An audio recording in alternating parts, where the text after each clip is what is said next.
ರಾಯಚೂರು ಕೃಷಿ ವಿವಿಯಲ್ಲಿ ಆಯೋಜಿಸಿರುವ ಕೃಷಿ ಮೇಳ ಉದ್ಘಾಟನೆ ಕಾರ್ಯಕ್ರಮದ ವೇದಿಕೆಯಲ್ಲೇ ರಾಯಚೂರು ಕೃಷಿ ವಿವಿ ಕುಲಪತಿ ವಿರುದ್ಧ ಶಾಸಕ ಹಂಪಯ್ಯ ನಾಯಕ್ ಗರಂ ಆಗದಂತಹ ಪ್ರಸಂಗ ಆಯಿತು.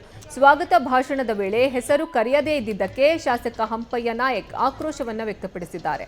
ಕೃಷಿ ವಿವಿ ಕುಲಪತಿ ಡಾಕ್ಟರ್ ಎಂ ಹನುಮಂತಪ್ಪ ಸ್ವಾಗತ ಭಾಷಣವನ್ನ ಮಾಡ್ತಾ ಇದ್ರು. ಈ ವೇಳೆ ಹೆಸರು ಕರೆಯದೇ ಇದ್ದಿದ್ದಕ್ಕೆ ಸಚಿವ ಚೆಲುವರಾಯಸ್ವಾಮಿ, ಬೋಸರಾಜು, ಡಾಕ್ಟರ್ ಶರಣಪ್ರಕಾಶ್ ಪಾಟೀಲ್ ಮುಂದೆಯೇ ತರಾಟೆಗೆ ತೆಗೆದುಕೊಂಡರು. ಪುನಃ ಸ್ವಾಗತ ಭಾಷಣ ಮುಂದುವರೆಸಿ ಡಾಕ್ಟರ್ ಎಂ ಹನುಮಂತಪ್ಪ ಕ್ಷಮೆಯನ್ನ ಯಾಚಿಸಿದರು.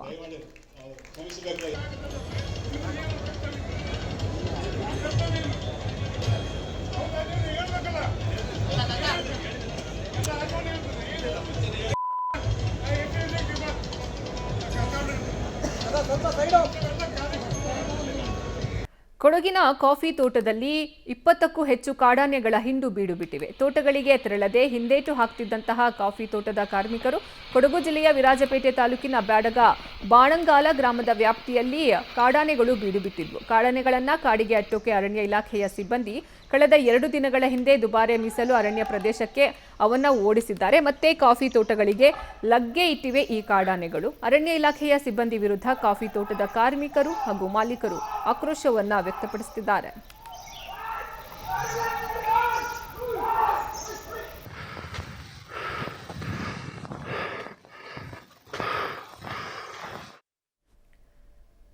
ನ್ಯೂ ಇಯರ್ ಕಿಕ್ ಏರಿಸೋಕೆ ಕೊರಿಯರ್ನಲ್ಲಿ ಡ್ರಗ್ಸ್ ಸಪ್ಲೈ ಆಗಿದ್ಯಾ ಅನ್ನೋ ಅನುಮಾನ ಇದೀಗ ಗಾಢವಾಗಿದೆ. ಅಕ್ಟೋಬರ್ 20ರಂದು ಬೆಂಗಳೂರಿನ ಚಾಮರಾಜಪೇಟೆಯ ಫಾರಿನ್ ಪೋಸ್ಟ್ ಆಫೀಸ್ ಮೇಲೆ ಸಿಸಿಬಿ ದಾಳಿಯನ್ನ ಮಾಡಿದ್ರು. ದಾಳಿ ವೇಳೆ ಅನುಮಾನಾಸ್ಪದ 3,500 ಕೊರಿಯರ್ಗಳನ್ನು ಚೆಕ್ ಮಾಡಿದ ವೇಳೆ 606 ಕೊರಿಯರ್ಗಳಲ್ಲಿ ಬರೋಬ್ಬರಿ 21 ಕೋಟಿ ರೂಪಾಯಿ ಮೌಲ್ಯದ ಡ್ರಗ್ಸ್ ಪತ್ತೆಯಾಗಿತ್ತು.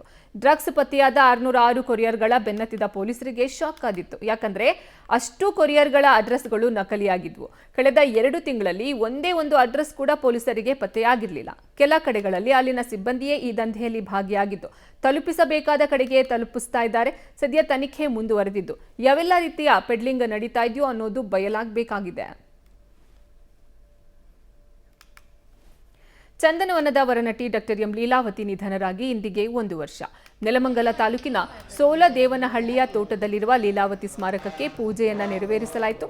ಮಗ ವಿನೋದ್ ರಾಜ್ ಹಾಗೂ ಕುಟುಂಬ ಲೀಲಾವತಿ ಅವರಿಗೆ ಇಷ್ಟವಾದ ತಿನಿಸುಗಳನ್ನ ಇಟ್ಟು ಪುಣ್ಯ ಸ್ಮರಣೆಯನ್ನ ಮಾಡಿದರು. ಕೆಲ ದಿನಗಳ ಹಿಂದಷ್ಟೇ ಲೀಲಾವತಿ ದೇಗುಲವನ್ನ ಉದ್ಘಾಟನೆ ಮಾಡಲಾಯಿತು.